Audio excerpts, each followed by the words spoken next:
I want to hand over the reins to Mirella. I want to see what are some of your top films of the year. And before we get to your number one, are there any disappointments or dishonorable mentions you want to bring up? So I hand the floor to you, Mirella. What's on your list? All right. We're going to start at the bottom. I ordered mine because I don't know why. But at number 5, I'm going to go with The Irishman. This is the favorites list? Yeah, the favorites list. That's on my list too. The Irishman, 3.5 hours. It's super long movie. I've yet to see it. Okay. We'll keep it spoiler free. It's you're free to jump in anytime. Okay. It's interesting to just kind of cover 3.5 hours of these character developments and what happens, and the acting is really good. Yeah. And the de-aging convinced me, but maybe my eyes aren't as attuned to that. But I bought it. I thought those effects were really good too. Like the how they made them look a lot younger and older.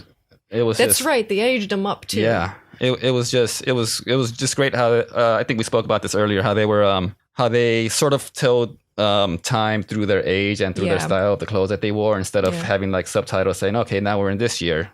But you kind of had to like piece it together by showing them older and stuff. But I thought that was really well done too.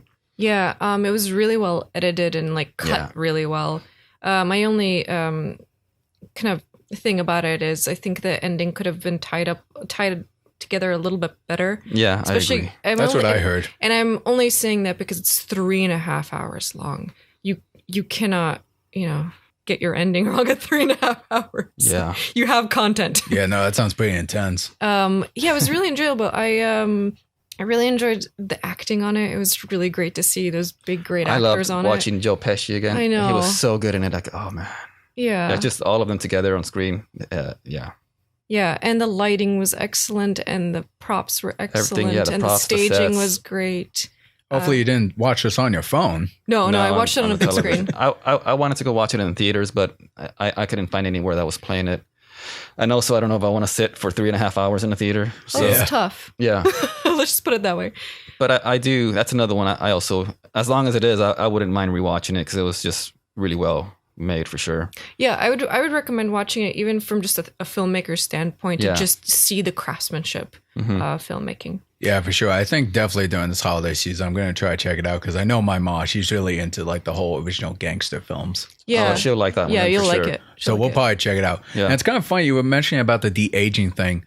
I'm very super picky when it comes to like trying to make hyper-realistic animals and all that stuff. Like I've been a big critic of Disney's CGI. But for some reason, I'm in the opposite camp when it comes to de-aging. Mm-hmm. Like I've seen things where people are like, oh God, the de-aging looks horrible here. And in my head, I'm like, oh, it looks fine to me. I didn't even notice till you brought it up. So I don't know. Like I remember Rogue One, they de-aged or they created a CGI like Leia or something. Oh, no. This is way better. Yeah. No, I can imagine. I mean, like that was a few years ago, but I remember the first time I saw it really well done was when they did it for Robert Downey Jr. I forgot what movie it was. Yeah. Civil War. Yeah, that looked really good. But this one was great. I mean, I was watching a special feature that they have on Netflix with Martin Scorsese talking to the actors and stuff, and he was sort of against that stuff like CGIs and using that for his films. But then he said that he was convinced eventually by the visual effects guys, sort of comparing it to makeup. Like he said, because he said that he's used makeup on his films to like make the actors look older and younger. So they just basically said it's just like makeup, but it's CGI makeup basically. So it's still them acting, it's still their eyes and stuff. So they're still emoting, which looks, I thought they did a great job with it for sure. Yeah, those specials after the film are really, really interesting to watch, especially how things were done. Yeah. All right. So number 4 on my list is A Marriage Story. Oh, I haven't seen that, but that looks good. I've heard about it. Yeah. So I was really hesitant to watch it because I heard it got rough and with divorce stories, and it can get really emotional really quickly. And although I don't have any personal experience with it, it can just drain me. But it was really good. I've heard fantastic things. Yeah, I loved the acting, and just the way the pacing is set up, where it's very interesting. I don't want to give too much away, so hopefully this isn't giving it away, but you guys already know it's about a divorce. Yeah. We know it's about a divorce. Adam Driver, Scarlett Johansson. Yeah. It's interesting how innocent it starts out and how ugly it gets. Like it really like, ugh. Oh man, that sounds like a tough watch, but interesting. But no, it's not. It only gets ugly at one specific point, and it's kind of earned. And you see how so many different people can get involved in these two people's very intimate separation and story, and how these people can tear a couple apart or put them back together, and how it's not very simple. And I don't know, it was just told really well, and there was a few scenes in there that were just it got me. And the director does a really good job of showing these intimate details with the parents and the child, and these little struggles that the parents go through. So you end up kind of hating each parent and loving them at the same time, which you make both of them a villain and a hero. Well, not a hero, but neither are fully blameless and neither are fully angelic. And I think that's very difficult to do. It's a very human story. Yeah. Does it focus mostly on the two parents, or does it spend time on like how the child is going through it also, like how it's affecting? It was very interesting, actually. Usually these kinds of things focus a lot on the children. I mean, for obvious reasons. But I got the sense that this was more of the couple, and the child was just kind of getting affected, but it had a mind of its own, and it was a little bit more independent of what they were going through, which is interestingly told. I don't think I've seen that, but maybe I just don't remember it. Okay, sounds cool.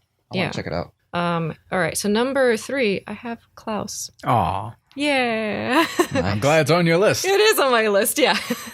And we already talked about that. And number 2 is Once Upon a Time in Hollywood. Ooh, that one's on my list. You were mentioning Tarantino earlier. I was quite curious about that. Yeah. You didn't mind the violence in that one? I had to cover my eyes, actually.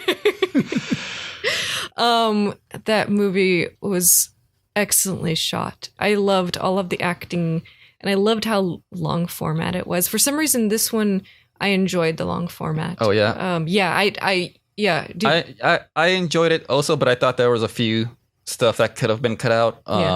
Mostly a bunch of shots of Brad Pitt driving around, because it seemed like there was like 20 of them of just him. Maybe like, cut out a foot shot. There was a bunch of foot shots. I was like, all right, we saw this twice already. We get it. Yeah, no, Tarantino is very vocal about that. We get it. You're driving around by yourself forever. I mean, that's like 20 minutes you could have cut of feet and driving. No. But they were all beautifully shot. So I was like, all right, I could watch it. I could stand here. I mean, I still want to rewatch the movie, even though it was so long. The same with The Irishman. But it was good. It was really well acted for sure. Yes. Leonardo DiCaprio was amazing. Amazing. The part in the trailer where you see this in the trailers where he's kind of kicking his trailer apart. Oh, that's great. Love that. Yeah, that one was on my top 5 too. That was a good one. Have you seen it, Matt? No, I have not. Yeah. Which is kind of funny. We're going through we're almost done with your list now, and I feel like such a child with my numbers. Why? Like, you got some prestige films on there, and I was like, I got Godzilla on mine. I haven't seen Godzilla, and I want to. Yeah, we haven't seen it yet. We never know. It could be on our top 5 too. You never know. Did you have any dishonorable mentions or disappointments you want to bring up before you get to your number 1? Okay, so my sore disappointment of the year. Hopefully I don't offend anyone. I'm so offended you said that. I know. Prepare. Frozen 2. It's funny you mentioned that, because I was actually going to bring this up at the end of our podcast. Oh, no. But no, I want to hear, what were you so disappointed by it for? Story. God, it was awful. I don't blame you. Oh, it was, hopefully I'm not a stupid person, but I've never been so confused between each cut. I've never been so confused about where the heck we are in the story. You know what's funny about that? I was contemplating whether or not to put Frozen 2 on my disappointment list. Yeah. I beat you to it. The only reason I did not is because I didn't really care much for the first one either. Like, I liked it. That's fine. I would have never watched the first one if I didn't have a daughter, but the reason that she played it like on repeat at home while I'm like cleaning or doing stuff at home, I actually saw it. So enough viewings, I actually enjoyed it. Yeah. So maybe that's why I enjoyed the second one also, because I became a fan of the first through my daughter. Stockholm and I also saw it with my daughter, so it was that movie going experience of going with my daughter and her having a good time. So yeah. Did she enjoy it then? I think so. She seemed like she was having fun. I enjoyed watching it. I never got lost in the story. What I enjoyed mostly about it was the creatures that they had, like the water horse. I thought was super awesome. Yeah. That was great. I thought the trolls, like the big mountain trolls, were really well made. It really felt like they were really big. Yeah. Yeah, I got some thoughts on it too, but I want to finish with you, Mirella. Were there any other things that just really didn't work for you for Frozen 2 to be your sole disappointment? It was the story primarily. Although I wasn't quite, I'll back up a little bit. I wasn't quite lost, but I think my brain was thinking, okay, you can't say this. You have to show this. Yeah, show, don't tell. And then someone was arguing with me and saying, but it's kind of a musical, so they literally say what they're gonna do. But I counter argument and say, this is a movie. You need to show me, not tell me. Anyway. But I never thought about that. But you're right. Like musicals, they usually just sing and tell you what they're thinking. But this is a film. But musicals are films. I'm sorry. It's a Disney movie. It's a conundrum. Oh no. But there's musical films. It's true. I'm being a little finicky. Well, let me add to you a little bit, Mirella, on why I don't think it was such a great movie as most people might say. Again, this is just my opinion as well as your opinion. You're more than welcome to enjoy it, Caesar. A lot of people clearly like it. Yeah. It joined the $1 billion club. Or will. It did. Wow. It will. I didn't know it did that good. It's very close. It's only been out for 2-3 weeks? Yeah, something like that. Yeah, it's going to get the $1 billion club. Whoever likes it, I'm glad that it's hitting the mark for you, you know. But what did you think of the first one? I kind of enjoyed it. I actually have a very, I didn't have any expectation for the first one, so I was along for the ride on the first one. Yeah, I think I was more of a fan of Tangled than Frozen. Yeah. Oh God, yeah, absolutely. So I never really got the love that Frozen kept getting. Yeah. But I'm assuming it was just mostly because of the music and the songs and stuff. Because it was. I'm in the same boat with Mirella. Like I know I said I didn't care for it. I said no, I thought Frozen 2 was fine. I just don't see the hype behind it too much. The music was pretty good. Sort of, but it was probably it was like on par with the first, maybe not better. It was just more of it. But to add to Mirella, and again, if you guys want to see my full review, you can on my channel. But one of the biggest detriments that I had with this movie, and again, I'm gonna, even though we all have seen it, screw it, spoiler ahead. I think those who haven't, we've all seen it. I think that one's safe enough to spoil. Yeah. Plus, again, it's almost $1 billion movie, so everyone saw it already. But yeah, spoilers ahead. There's the Tiny Mermaid warn you. Okay, good. So one of my biggest problems with this movie is that things had to happen because story. When Elsa went to the island to find out what's the deal with the elementals, whatever, she goes down and she starts to learn about the truth that the tribe guy was backstabbed by her grandfather. That's like, okay, cool, you need to learn that. But then all of a sudden, Elsa started to freeze into ice. And for a while, I was like, wait, shouldn't this not affect her? Why is this happening? And she's like, oh no, I learned the truth. I gotta let Anna know. And then she instantly turns to ice really weird. and supposedly dies. And then we have Olaf, the snowman, who starts to disintegrate, saying like, oh, I guess Elsa's gonna die. You gotta go on, Anna. And it was supposed to be a really sad, tender moment. But in my head the whole time, I was like, wait, why did Elsa freeze? I don't understand. Yeah. Why is that a thing? I didn't get that either. Why did she have to go down there? What was actually calling her? What? Because she didn't seem to be in any danger from the beginning of the movie. Yeah, what caused it? And if there was some kind of buildup to it, like maybe if she arrived on the island or maybe like some crab or something went on the island, went ahead of her a little bit and started to freeze, or if there was like some hint that can happen earlier in the movie, I'd be like, okay, she went there. Maybe she wasn't sure that was a thing. Could have been a factor, but it wasn't. It happened because the plot needed there to be some sort of emotional crux. But because it felt so artificial to me, that tender scene, I couldn't connect with it because it made no sense to me.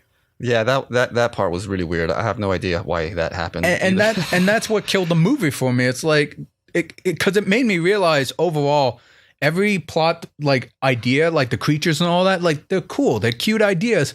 But they kind of felt like they were picked out of a basket and just arranged in a way that was like, okay, we need to have a movie real quick. Here. Does it make sense? Not really.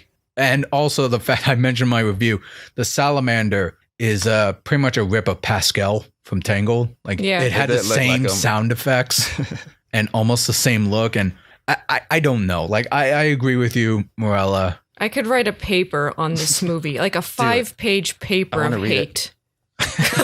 We can talk more about that later. I want to kind of move on here. I want to hear your number one. My number one, back to the positives. Do you have any more disappointments before you get to your first one? No, that was no. That's enough hate for That's a good one to have on your list. My number one for this year is Parasite. Ooh, that's mine too. Oh, an amazing film. You have no idea how many people told me, have you seen Parasite? You should check it out. I was like, I'm busy. It's fine.